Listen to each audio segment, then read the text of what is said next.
All right, let's discuss meiosis. Meiosis is a form of cell division that's used only by your germ cells. So meiosis, used only by your sperm cells and the oocytes, all right? So it's a double division where you begin out. Each cell, of course, contains 46 chromosomes, 23 from mom, 23 from dad. And after meiosis 1, we call this meiosis 1, which we'll dig into later, you end up with 2 cells having half the chromosomes as the original cell, okay? When you have both sets of chromosomes in the cell, that's called a diploid cell. When you have only half of the set, it's called a haploid cell. So after meiosis 1, you go from having a diploid cell to a haploid cell with 23 chromosomes, and then these 2 cells will divide again.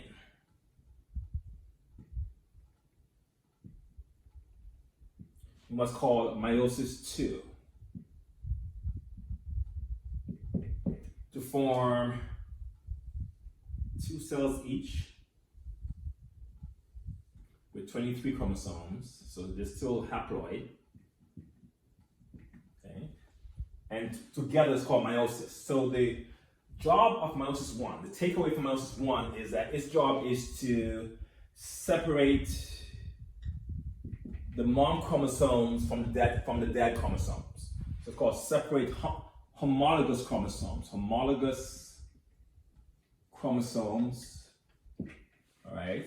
While the job of meiosis 2 is to separate sister chromatids.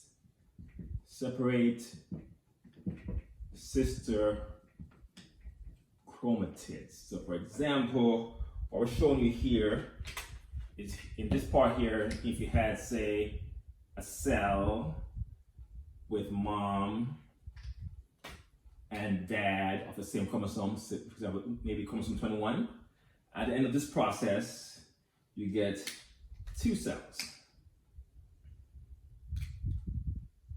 right? One with dad 21 and one with mom 21. That's the job of your meiosis 1.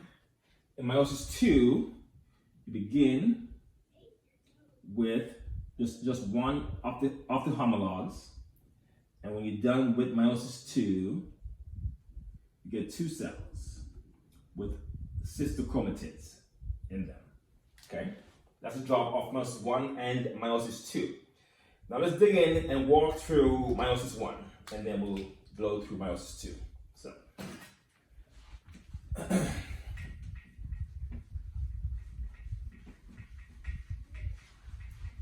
So there are 4 phases of meiosis 1.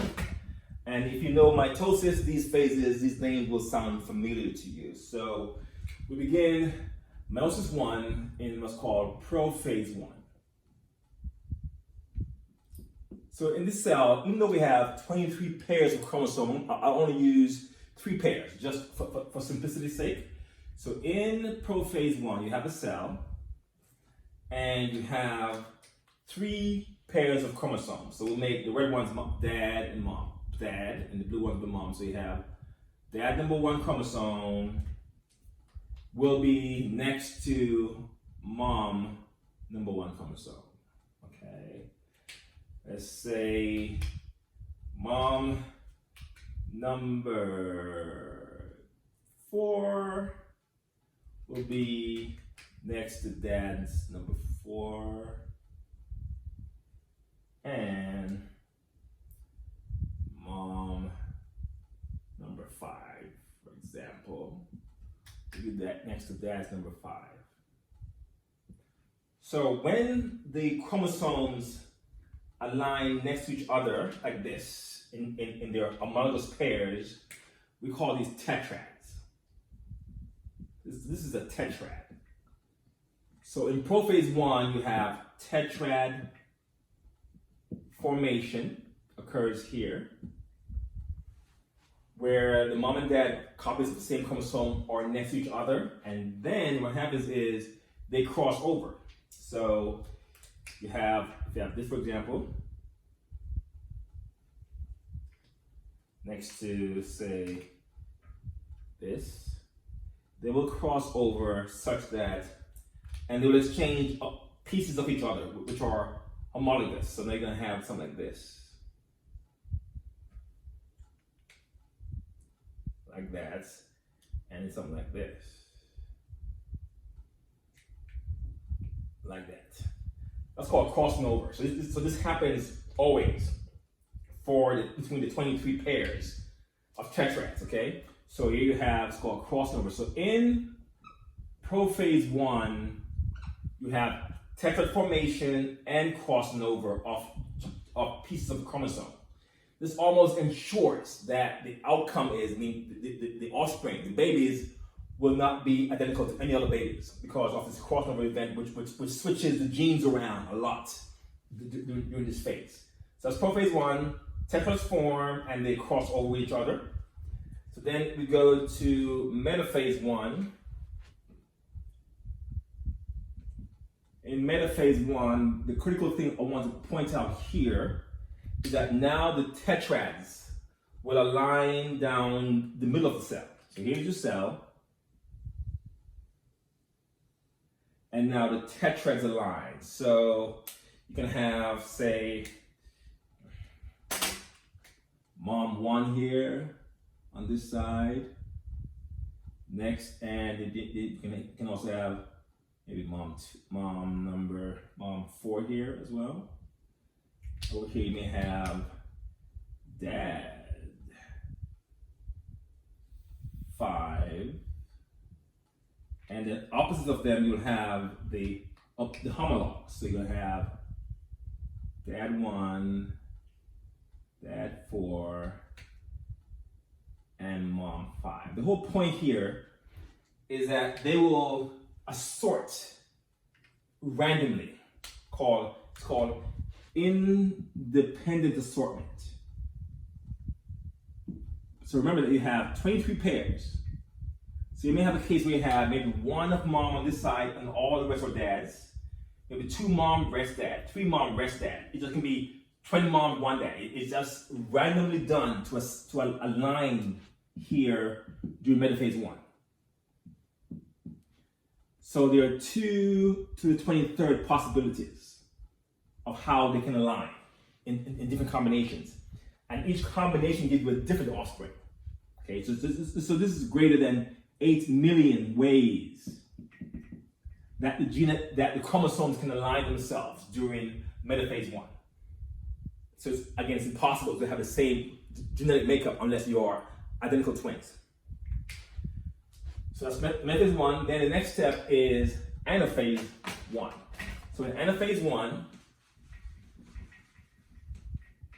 here,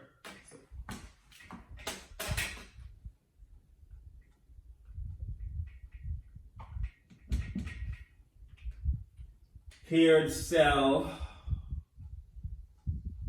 the chromosomes now will be pulled to separate ends of the cell. So one's there, 4.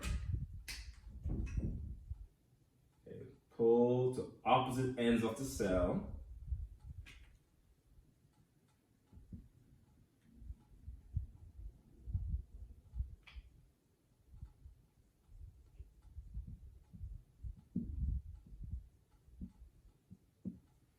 So anaphase 1, the hallmark takeaway here is that the homologous chromosomes, meaning the mom and dad versions of the same number, will separate into different ends. Separate or pull apart. Right? So as you see here, if mom 1's over here, dad 1 can't be on this side. If mom 10's over here, dad 10 cannot be on this side. You cannot have the same numbers on the same going on the same side. They must assort, separate differently. Otherwise, you're going to end up with a cell with double chromosomes. Okay, and then when it meets the egg, you get triple chromosomes inside there. You can't have that. This is what causes Down syndrome. When you have 3 copies of number 21. because during assortment, both 21s went on the same side. Then they met a third one from the sperm or the egg to get 3 of them there. And the only reason why, the triple of 21 survived is that the number 21 chromosomes is very short. So you don't have that many excess genes being produced. All right, let's continue then to anaphase. Then you have telophase. In telophase 1 here, migration stops, and it's called telophase 1 cytokinesis. Migration stops, the chromosomes form a new nucleus.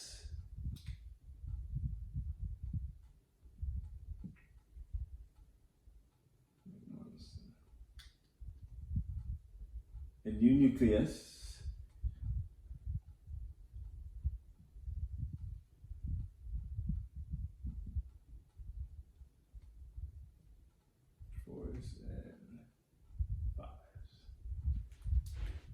And you get 2 cells.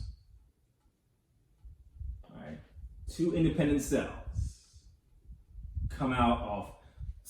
Telophase is separating, reforming the nucleus, and then in cytokinesis you pinch it apart to get 2 cells with half of the chromosome. Remember, you began with 6 chromosomes in 3 pairs. Now you end up with just 3 pairs in each. Okay? So that's end of telophase 1. And then in meiosis 2, each cell will divide again, just like you do it in mitosis. So I'll quickly show you that part. So in meiosis 2, let's begin with this cell. Remember, this cell would have your 5 on there, and your 1 and your 4. So we'll begin with that cell. Again, you have your 1, 4, and 5. So in this cell. So in prophase 2, this is what you see. Prophase 2, you can see the chromosomes. They're there. The nucleus is gone. It's almost just like mitosis. Then in metaphase 2,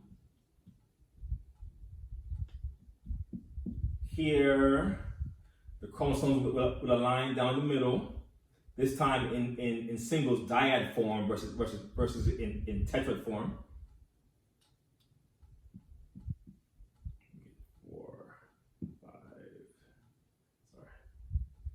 4, 1, 5, right?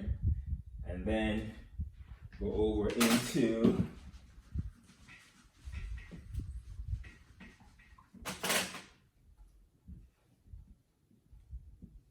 anaphase 2.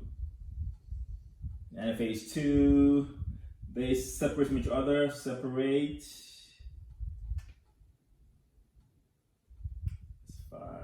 The 5s, the 4s, the 4s, the 1s.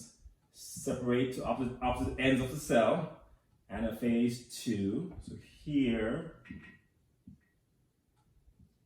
So in metaphase 2, chromosomes align again, down the middle as usual.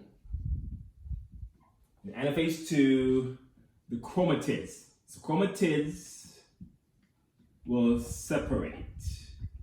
Okay, so chromatids are these things called chromatids, sister chromatids. They are identical strands to each other, made during DNA replication, okay, during the S phase, the interphase.